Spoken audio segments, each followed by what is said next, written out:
Sa video na ito, matutuklasan mo kung bakit libo-libong senior ang biglang nagigising tuwing eksaktong 3 bahagyang mabilis ang tibok ng puso, gising na gising ang isip, hindi mapakali ang katawan, minsan ay tumatakbo papunta sa banyo, minsan naman ay hindi na muling makatulog ng ilang oras. At narito ang hindi komportableng katotohanan. Maaaring hindi ito dahil sa edad. Maaaring hindi ito dahil sa stress. Maaaring hindi ito dahil humihina na ang pantog. Maaaring isang prutas lang ang kinakain mo sa gabi na akala mo ay malusog. Ang video na ito ay ginawa lalo na para sa iyo, lalo na kung ikaw ay senior o kung may mahal ka sa buhay na senior. Kailangan mong panoorin ito hanggang dulo dahil mamaya ay ibubunyag ko. Bakit eksaktong 3 lel ang reaksyon ng katawan, hindi 1 vez, hindi 5 lel?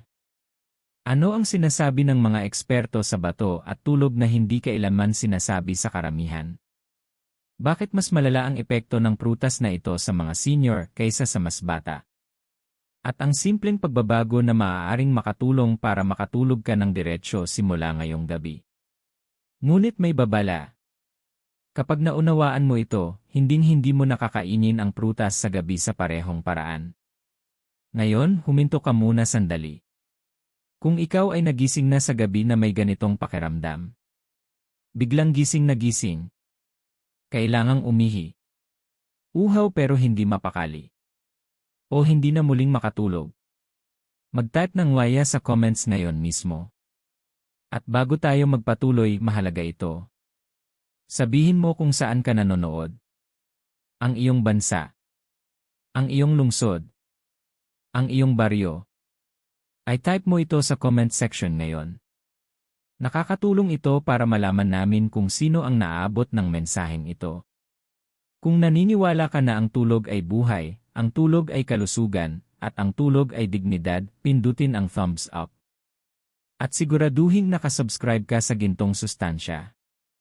Dahil ang channel na ito ay umiiral para protektahan ang iyong kalusugan, ang iyong lakas, at ang iyong mapayapang gabi. Manatili ka sa akin. Dahil ang susunod mong maririnig ay maaaring magpaliwanag ng isang bagay na matagal ka nang naguguluhan. Diretso na tayo sa katotohanan.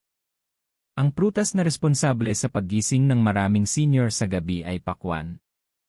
Pakwan. Matamis. Makatas. Nakakapresko. Madalas pinupuri bilang isa sa pinakamalusog na prutas. Maraming senior ang kumakain nito sa gabi na iniisip. Magaan lang ito. Natural naman. Hindi sasama ang tiyan ko. Mas mabuti ito kaysa sa merienda o tinapay. Pero dito nagsisimula ang problema. Ang pakwan ay hindi lang basta prutas. Mahigit 70% nito ay tubig, at mas mahalaga ito kaysa sa inaakala ng karamihan, lalo na para sa mga senior. Kung nagulat ka dito, mag-type ng waya sa comments. Ganito ang paliwanag ng mga eksperto. Ang pakwan ay kumikilos na parang natural na pampaihi, isang diuretic. Ibig sabihin, kapag kinain mo ito, hindi ito dahan-dahang inaabsorb ng katawan. Mabilis itong dumadaan sa iyong sistema. Nakakatanggap ng biglaang mensahe ang iyong mga bato. Napakaraming likido. Kumilos agad. Makinig ka ng mabuti. Habang tumatanda tayo, hindi na kasing bilis at kasing husay ang pagsala ng mga bato. Nababawasan din ang elastisidad ng pantog. Kaya kapag ang isang senior ay kumain ng pakwan sa gabi, napipilitang magtrabaho ang katawan sa oras na dapat ay nagpapahinga. Sa halip na pahinga, nagtratrabaho ang mga bato. Sa halip na mahimbing na tulog, napupuno ang pantog. Sa halip na mapayapang pahinga, hinihanda ng utak ang katawan para gumising.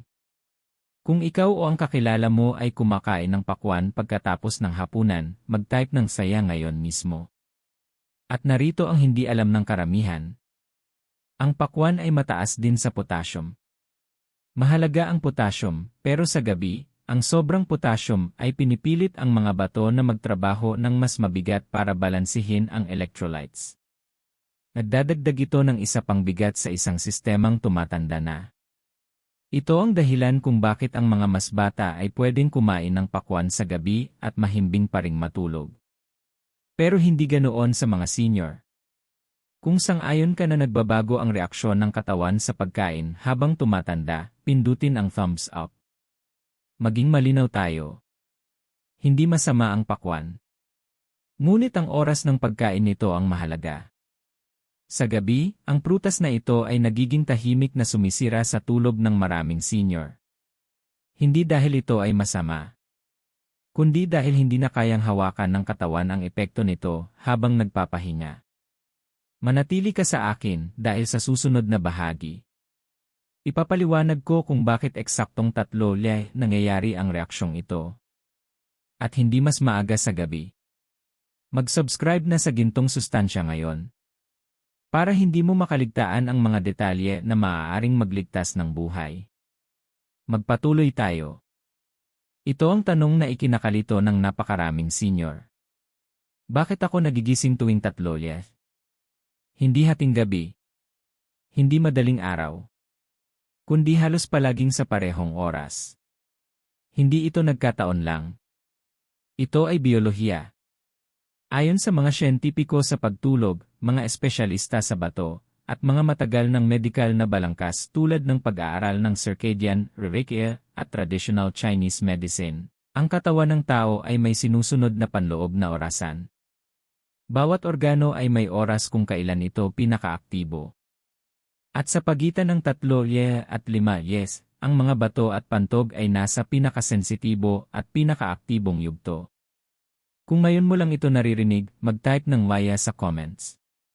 Narito ang nangyayari sa loob ng katawan mo sa panahong ito. Habang ikaw ay natutulog, binabawasan ng utak ang kamalayan para makapag-maintenance ang mga organo. Tahimik na sinasala ng mga bato ang dugo, binabalanse ang mga likido, at inaalis ang mga dumi. Minomonitor ng pantog ang pressure. Ngayon, isipin mo kung ano ang nangyayari kapag mas maaga sa gabing iyon, kumain ka ng prutas na bumabaha sa katawan mo ng tubig at potassium. Iniipon ng mga bato ang trabahong iyon. Hindi sila agad nagpapanik. Pero kapag dumating ang oras ng pinakaaktibo nilang trabaho, bandang 3, saka sila tuluyang kikilos. Sa sandaling iyon, dumarami ang produksyon ng ihi. Tumataas ang pressure sa pantog. Naglalakbay ang nerve signals papunta sa utak. Pinipili ng utak na gisingin ka kaysa ipagsapalaran ang overload. Kaya nagigising ka. Bigla. Malinaw ang isip. Madalas ay tuluyang gising. Kung pamilyar ito sa iyo, mag-type ng FIES ngayon mismo. Ngayon, may isang bagay na palaging binibigyang diin ng mga eksperto. Habang tayo ay tumatanda, mas nagiging hindi mapagpatawad ang katawan. Kayang mag-adjust ng mas batang mga bato. Ang mas matatandang mga bato ay nangangailangan ng kooperasyon.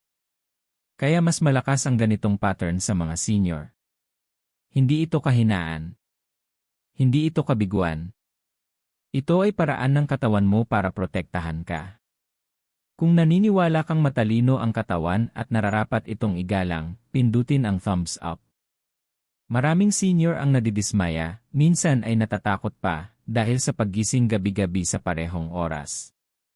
Iniisip nila na may mali sa kanila. Pero kadalasan, hindi ito sakit. Ito ay timing. At ang timing ay maaaring itama. Manatili ka sa akin dahil sa susunod na bahagi. Pag-uusapan natin kung ano talaga ang ibinababala ng mga medikal na eksperto sa mga senior tungkol sa pagkain ng prutas sa gabi at pagkasira ng tulog. Siguraduhing nakasubscribe ka sa Gintong Sustansya. Ang kaalamang ito ay maaaring magbago kung paano ka matutulog sa natitirang bahagi ng iyong buhay. Ngayon, maging malinaw tayo sa isang bagay. Hindi ito tsismis sa internet. Hindi ito pananakot. Ito ang matagal nang sinasabi ng mga medikal na eksperto, sleep researchers, at kidney specialists, ngunit bihirang ipaliwanag sa simpleng paraan. Maraming respetadong institusyon sa kalusugan ang nagkakasundo sa prinsipyong ito. Mahalaga ang kinakain mo. Kasing halaga rin kung kailan mo ito kinakain, lalo na para sa mga senior. Kung sang-ayon ka na mahalaga ang timing, mag-type ng waya sa comments.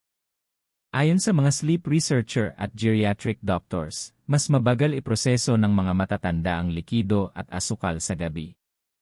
Ang kakayahan ng katawan na kontrolin ang produksyon ng ihi, blood sugar, at electrolytes ay natural na bumababa pagkatapos lumubog ang araw.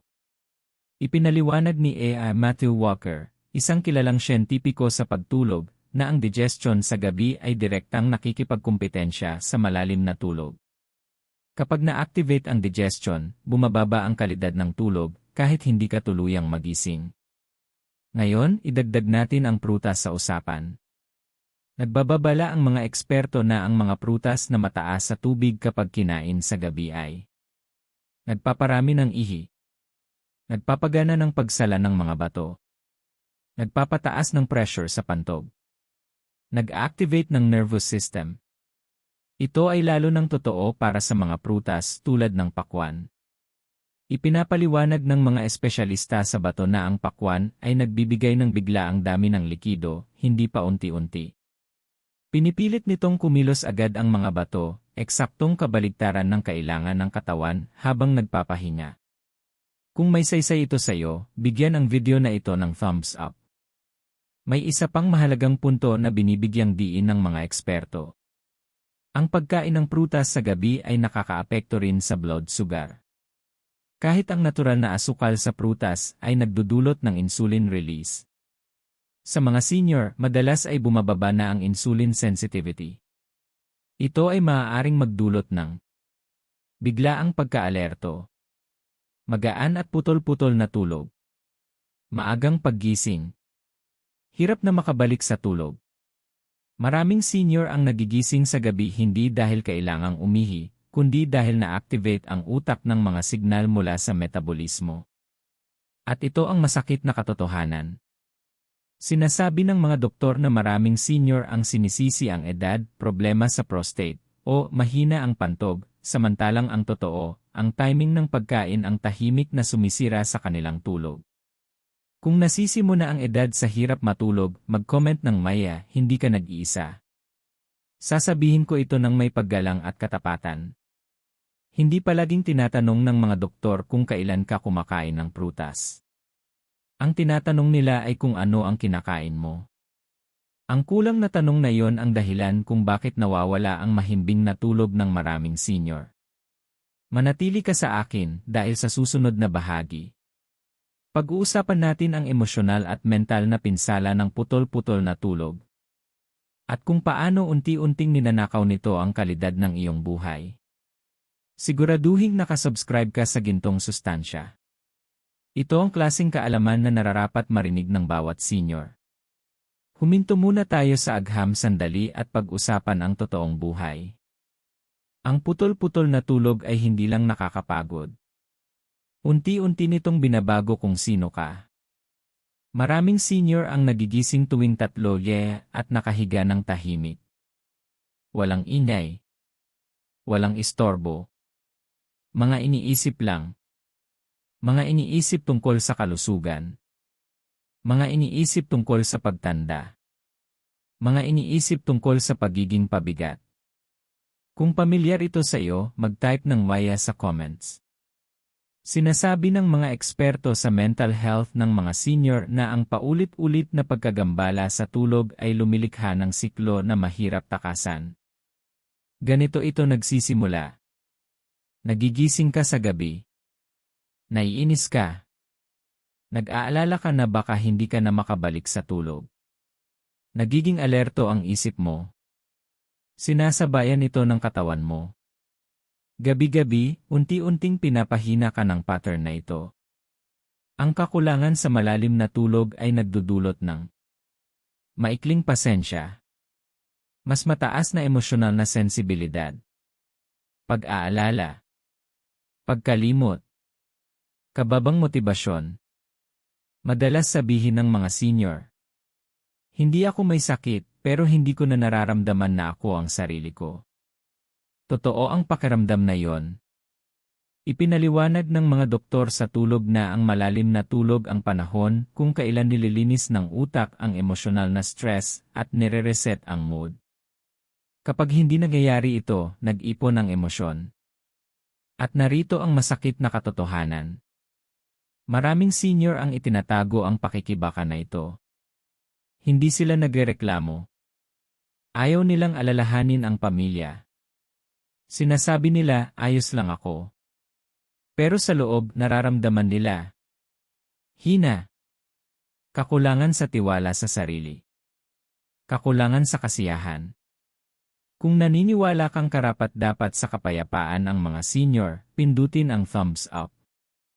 Ang putol-putol na tulog ay nagnanakaw din ng kalayaan.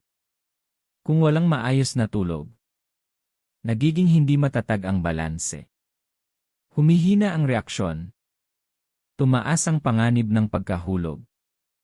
Nagiging mas mahirap kontrolin ang presyon ng dugo. Nagbabala ang mga doktor na ang paulit-ulit na gulo sa tulog ay nagpapabilis ng pagtanda ng mas mabilis kaysa sa inaakala ng marami. At lahat ng ito, mula sa isang nakagawian na ginagawa ng tahimik sa gabi. Ito ang dahilan kung bakit mahalaga ang pag-uusap na ito. Kung naranasan mo na ang sobrang pagod ngunit hindi mo maipaliwanag kung bakit, mag-comment ng Leia. Manatili ka sa akin. Dahil sa susunod na bahagi, babalik tayo sa loob ng katawan upang ipaliwanag kung paano talaga nahihirapan ang mga bato sa gabi. At bakit unti-unting tumitibay ang stress na ito ng tahimik sa paglipas ng panahon. Mag-subscribe sa Gintong Sustansya ngayon. Ang channel na ito ay umiiral hindi lang para protektahan ang iyong katawan, kundi ang iyong kapayapaan. Ngayon, pasukin natin ang katawan. Hindi teorya. Hindi hulaan. Ito ay pisyolohiya.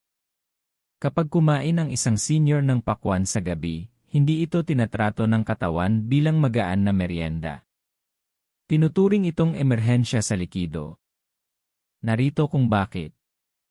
Mahigit 70% ng pakwan ay tubig. Kapag nakain, mabilis itong pumapasok sa daluyan ng dugo, hindi dahan-dahan tulad ng solidong pagkain. Sa loob ng maikling panahon, tumaas ang dami ng dugo. Bahagyang tumaas ang presyon ng dugo. Nakakatanggap ang mga bato ng senyales na alisin agad ang sobrang likido. Kung bago ito sa iyo, mag-type ng Maya sa comments. Ngayon, narito ang pangunahing problema para sa mga senior. Habang tumatanda, bumabagal ang pagsala ng bato. Ang maliliit na filtering units na tinatawag na nephrons ay hindi na kasing epektibo. Kaya kapag dumating ang malaking dami ng likido sa gabi, kailangang magtrabaho ng mas mabigat, hindi mas matalino, ang mga bato. Sa halip na magpahinga, pumapasok sila sa mataas na aktibidad. Kasabay nito, nagdadala ang pakwan ng potassium, isang mahalagang mineral, pero kailangan itong maingat na mabalanse. Ang sobrang potassium sa gabi ay pinipilit ang mga bato na mas mabilis magsala. I-adjust ang level ng electrolytes. Protektahan ang puso laban sa abnormal na ritmo. Ito ay lumilikha ng internal stress. Re-react ang katawan sa pamamagitan ng pagtaas ng produksyon ng ihi. Nagsisimulang mapuno ang pantog. Na-stretch ang mga nerves sa dingding ng pantog at nagpapadala ng warning signals sa utak. At narito ang kritikal na sandali. Sa gabi, lalo na bandang 3, nakaprograma ang utak na tumugon sa mga senyales ng panganib kahit pamaliit lang. Kaya ginigising ka ng utak.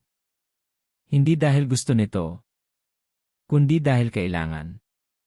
Kung bigla kang nagigising at gising ang isip imbes na antok, mag-comment ng Laya. Ipinaliwanag ng mga doktor na ang paulit-ulit na stress na ito ay hindi lang nakagugulo ng tulog, unti-unti nitong pinapahina ang tibay ng bato. Gabi-gabi ng hindi kinakailangang trabaho ay nagdudulot ng mas madalas na pag-ihi sa gabi. Bumababa ang malalim na tulog. Mas mabilis na papagod. Mas sensitibo sa likido. Ito ang dahilan kung bakit sinasabi ng ilang senior. Hindi na ako pwedeng uminom o kumain ng marami sa gabi. Hindi ito imahinasyon. Ito ay adaptasyon. Hinihingi ng katawan mo ang kooperasyon. Kung naniniwala kang karunungan ang makinig sa katawan, pindutin ang thumbs up. Maging malinaw tayo. Malusog ang pakwan kapag kinakain sa tamang oras. Sa gabi, para sa maraming senior, nagiging nakatagong pasanin ito. Manatili ka sa akin dahil sa susunod na bahagi. Pag-uusapan natin kung sino ang pinakanasa panganib. At paano malaman kung direkta itong naapektuhan sa iyo o sa mahal mo sa buhay? Siguraduhing nakasubscribe ka sa gintong sustansya. Ang impormasyong ito ay maaaring protektahan ang iyong mga bato sa maraming taon. Ngayon, dito na nagiging personal ang usapan. Hindi pareho ang reaksyon ng bawat senior. Pero may ilang tao na mas madaling maapektuhan at marami sa kanila ay hindi pa alam ito. Makinig ng mabuti at maging tapat sa sarili mo. Mas mataas ang panganib mo kung ikaw ay higit sa 55 taong gulang. Nagigising isa o higit pang beses gabi-gabi. Pagod kahit na natulog Sensitibo sa likido sa gabi. Kung pamilyar ito sa iyo, mag-type ng maya sa comments.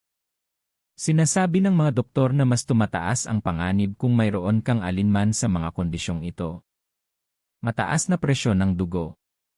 Mas pinapagal na ang mga bato para balansihin ang likido. Diabetes o prediabetes.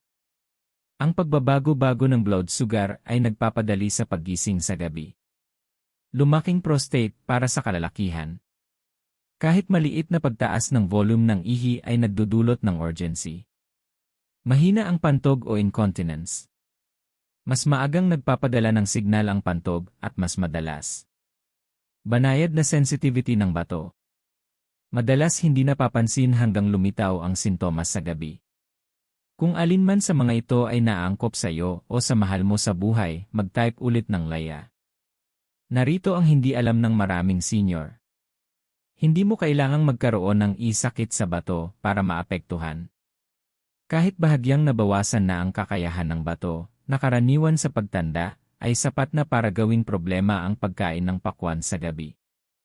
Paliwanag ng mga eksperto, pinapahalagahan ng tumatandang bato ang kaligtasan. Kapag na-overload, agad at malakas itong tumutugon.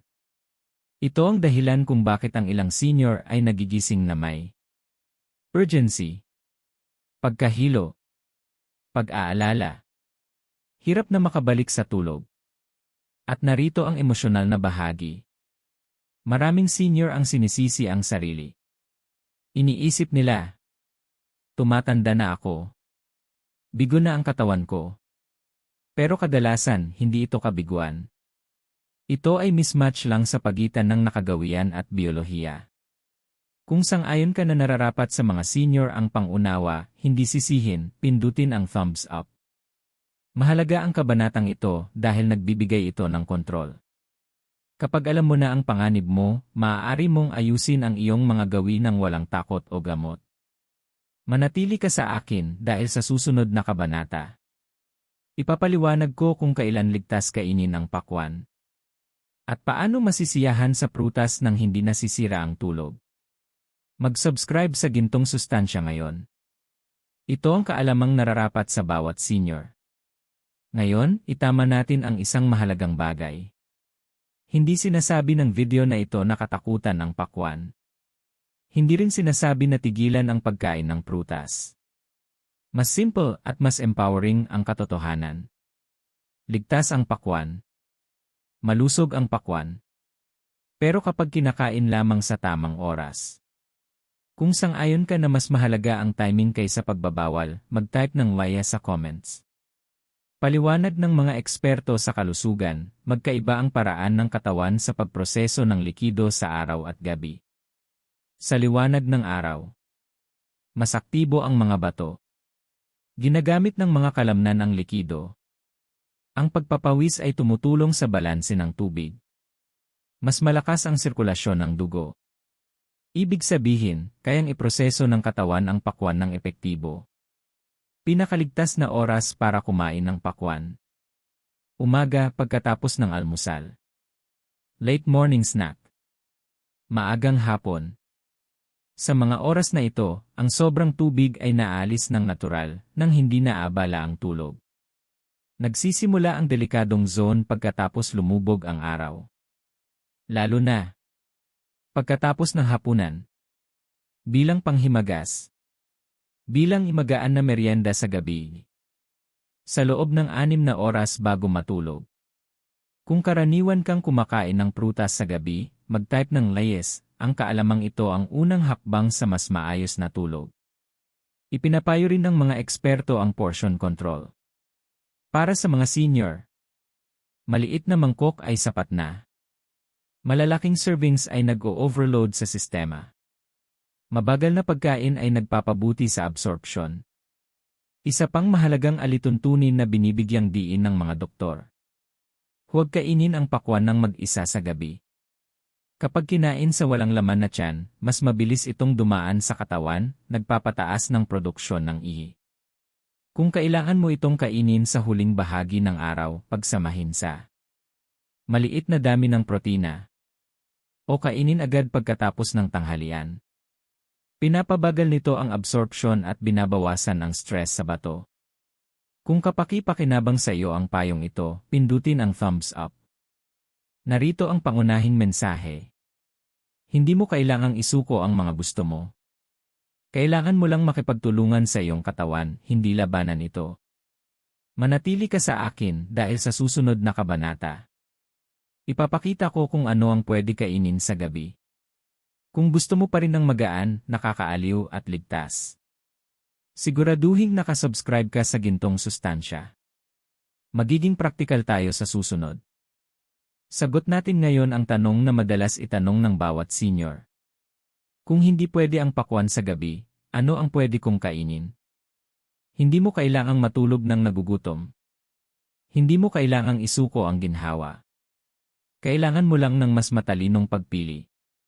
Kung sang-ayon ka na ang pagkain sa gabi ay dapat nagpapakalma sa katawan, hindi nagpapagising, mag-type ng maya sa comments. Inirerekomenda ng mga eksperto sa tulog ang pagkain na mababang tubig ang nilalaman. Banayad sa bato. Stable para sa blood sugar. Madaling tunawin. Narito ang mas ligtas na pagpipilian ng merienda sa gabi para sa mga senior. Una, maliit na hiwa ng mansanas. May fiber ang mansanas, hindi sobrang tubig. Dahan-dahang natutunaw at hindi agad pinupuno ang pantog. Pangalawa, papaya sa maliit na bahagi. Tinutulungan ng papaya ang digestion nang hindi nagpapasobra ng produksyon ng ihi. Pangatlo, steamed o baked pear. Nakaka-relax ang mainit na prutas sa katawan at mas banayad sa bato kaysa malamig o hilaw na prutas. Pang-apat, isang dakot ng plain crackers o oatmeal. Pinapanatili nitong stable ang blood sugar at binabawasan ang pagiging alerto sa gabi. Pang-lima, mainit na herbal teas. Chamomile, ginger, lemongrass. Pinapakalma ng maiinit na inumin ang mga kalamnan at sinisignal sa utak na oras na para magpahinga. Kung gusto mo ng merienda sa gabi, mag-type ng faya sa ibaba. Nagbabala rin ang mga eksperto laban sa malamig na pagkain sa gabi. Nag-shock ang malamig na pagkain sa digestive system, bumabagal ang metabolismo, at nadadagdagan ang stress sa bato. Kaya maraming senior ang nagigising ng restless pagkatapos kumain ng malamig na prutas. Isa pang mahalagang gawi. Tumigil sa pagkain ng hindi bababa sa 2-3 oras bago matulog. Binibigyan nito ang katawan ng oras para mag-settle at pinipigilan ang midnight signals na gisingin ka. Kung natututo ka ng kapaki-pakinabang, pindutin ang thumbs up. Narito ang mas malalim na katotohanan.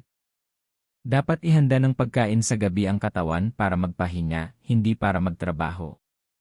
Kapag ginawa mo ang mga maliit na pagbabago, maraming senior ang nakakaulat ng mas kaunting trips sa banyo sa gabi.